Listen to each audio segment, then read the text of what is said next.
Not everyone who smiles at you is real. The world is full of masks. Some people stay close, not because they care, but because they benefit. Dobby knows fake people love your light, but envy your growth. They smile in your face, but doubt you in secret. When storms come, they vanish. When you succeed, they reappear with empty congratulations. That is their nature. Words are cheap. Actions reveal truth. Dobby says, don't be fooled by sweet tongues and kind faces.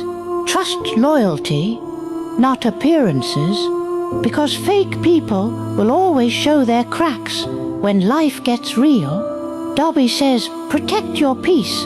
Not everyone deserves a seat at your table. Drop a heart in the comment if you agree with me, and hit the follow button.